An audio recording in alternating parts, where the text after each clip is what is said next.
कि जब मैं गांव में जाती हूँ उस 24 साल पहले की बात है, तो मुझे ध्यान है कि महिलाएं घर से नहीं निकलती थी।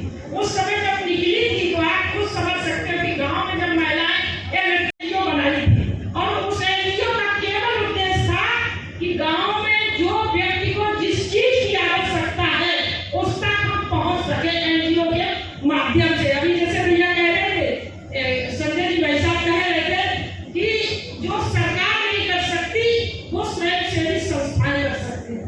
तो मेरा भी यही उद्देश्य था कि मैंने गांव में देखा कि बहुत सी बेटियां ऐसी थी जिसको कुछ करने की इच्छा थी और घर में बड़ा अच्छा अचार मुरब्बा जेली बनाती थी।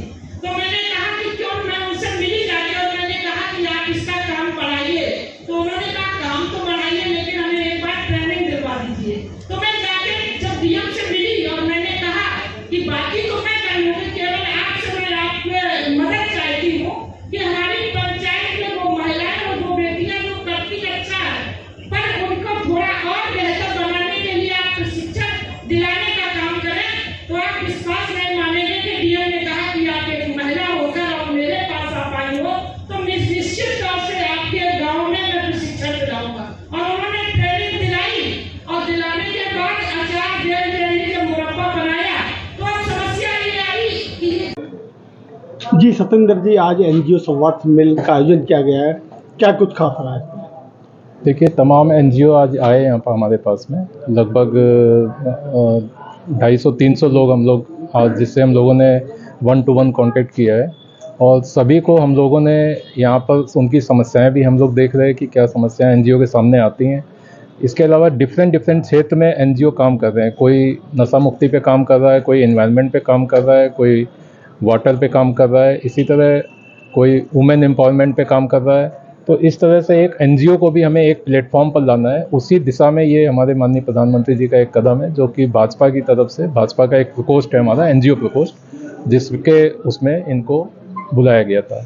और हमारा संवाद कायम करने का यही मकसद था कि जो भी कार्य होते हैं ग्राउंड लेवल पे वो सबसे ज़्यादा एनजीओ करते हैं। तो एनजीओ को लेकर के हम लोग आगे काम करने का हम लोगों का प्लान है, उसी के उसमें हम लोग काम कर रहे हैं। अभी भी हम लोग कर रहे हैं एनजीओ के साथ में काम। अब तक एनजीओ के लिए क्या क्या कार्य किए गए और आगे किस तरह के कार्य करने का आश्वासन दिया गया है? एनजीओ के लिए तो बहुत कार्य किए गए हैं, वो तो मैं विस्तार से फिर आपको मैं बताऊंगा। बहुत सारे कार्य किए गए हैं और सरकार की जितनी भी नीतियां हैं, जितनी भी वो हैं, वो सब, इसके अलावा जितने भी कार्यक्रम होते हैं वो भी बिना एनजीओ के हम लोग भी नहीं काम कर सकते। और सरकार भी एनजीओ को ये भी चाह रही है, प्रोत्साहन देना भी चाहती है और दे भी रही है कि ताकि वो आगे और अच्छे ज़मीन से जुड़े कार्यकर्ता उनके साथ होते हैं तो वो और अच्छे से कार्य करें और बढ़िया से देश की सेवा करें। देश हित में एनजीओ की भूमिका को आप किस तरह से देखते हैं? देश हित में हमारे जो एनजीओ हैं बहुत अच्छा कार्य कर रहे हैं और जितने भी डाउन टू अर्थ, जितने भी मतलब एक तरह से कह लीजिए जो गरीब परिवार हैं या जो भी शोषित हैं उनके लिए या एनवायरनमेंट के लिए, सब अपने अपने क्षेत्र में बहुत ही अच्छा कार्य कर रहे हैं और सभी का कार्य सराहनीय है। गाजियाबाद की ताजा तरीन खबरों के लिए हमें सब्सक्राइब करें और हमारे बेल आइकन को प्रेस करना ना भूलें।